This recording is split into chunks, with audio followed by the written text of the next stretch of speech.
Hey Zane, hit me up with a question you got. You got it, bud. All right, here's a question. Comes from Reddit user Will Worth. So you might know him because somehow you're both named Will, and everybody Thank you, named Mr. Will. Worth. Yeah, everybody named Will knows each other. Just like Ask Will, he knows Will Smith. The question is, why do I want to fall out of my chair? And the description says, second semester of senior year of high school, and I'm in the first week. I keep having the thought of wanting to literally lean backwards far enough to fall over. I don't exactly know why, but I was tired this whole week. My crush left the school. I had enough of everyone's stupid inputs to stuff at school. For example, I saw this old lady walking a cat on a leash. I was like, WTF. It definitely was a cat. I was 10 to 20 feet away from it, so I could tell it was a cat. Later. Anything more and I'm clueless. Later, people were talking about the cat with a leash on it. The girl joins in and says, no, it was a dog. I said, no, it was definitely a cat. She says, if it has a leash, then it's a dog. She was dead serious. I mean, she doesn't make jokes. What kind of ridiculous logic is that? If a child had one of those kid leashes on it, does that make them a dog too? Sorry if I got a little off topic, but that's the kind of people I deal with. Oh no, it's okay, man. Could this be that I don't want to see anyone's faces and I can't yell, so I think if I fall backwards it could be a substitute for yelling? Oh, that's one theory. Wow. If you need a refresher, the question is, why do I want to fall out of my chair? Yeah, I mean, you could boil it down to that, but boy, what a rich vein we have mined into. The gold honeypot here. Yeah. Okay, so this kind of reminds me, this last weekend, just like a week ago, I was at a wedding, and just like in the audience, not like part of the party or anything, and I had this overwhelming desire to scream.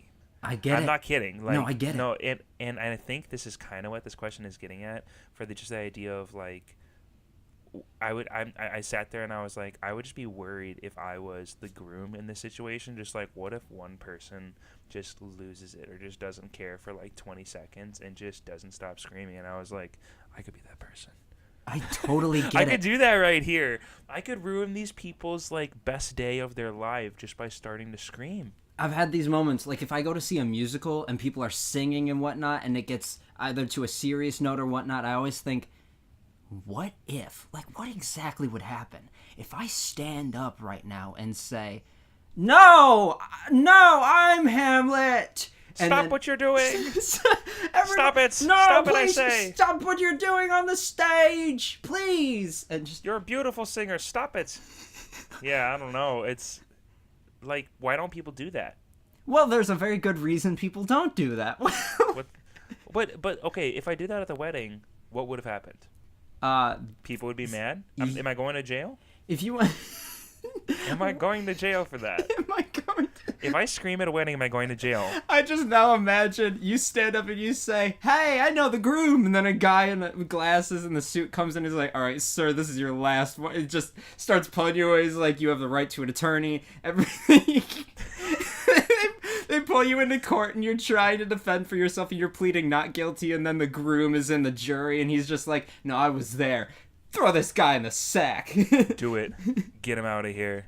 And then what somebody in the court stands up and interrupts the whole court event going on. Exactly. Like, you're in a library and you just start screaming. Are you going to get arrested? Of course not. I hope we don't live in a world where just because you yell where it's not expected that you don't go to jail. There are times that but it's not even like an expectation. It's not like, oh, I was kind of surprised you screamed during that wedding. Like, that's not the only repercussion that's happening. Hey, Will, I was actually really you caught me off guard there. I just you spooked me. Yeah, you really. I was sitting next to you, and then you when you started screaming bloody murder in the middle of the vows. when they said if anybody has any problems with this, for speak now, forever hold your peace. And you just And you stood started up and you meowing at the said, top of your I have no lungs. problems with this. I didn't really know if that was necessary, man. Yeah, exactly. You know, when you said, I have no problem with them being married, I really didn't see the point there. But good job for standing up for yourself. When you stood up and told us all about your trip to Milwaukee, I thought there was a better time to tell that story, maybe after the wedding, but you know what? It was a good story, so I'm not really mad. I But think all of us really took something away from it, so... Yeah. Here's the thing. You want to fall out of your chair because you're an adrenaline junkie. And I think that's honestly it. I think you're bored of class. And I for the think you're rush. like, okay, I do this in classes also where, not like where I want to scream, because when I'm in school class, I don't want to do that as much. But I will like shake my head. I will like violently shake my head. And I've gotten a lot of looks and questions about it, and it doesn't sound normal or cool, and I understand. But I will, because I'd rather look like a fool than fall asleep in class. And that is the alternative. Because I think it getcha. is... Yeah, and so, like, I think that's it. Maybe, I'm not saying that everything you said before is invalid, and maybe you do just want to scream and need a reason. But in some way, I think you're 17, 18 years old, you're confused, your parents have decided that their only goal for raising a teenager is just to make it so that you survive these years. You don't really know what you want, and so there's not an easy answer.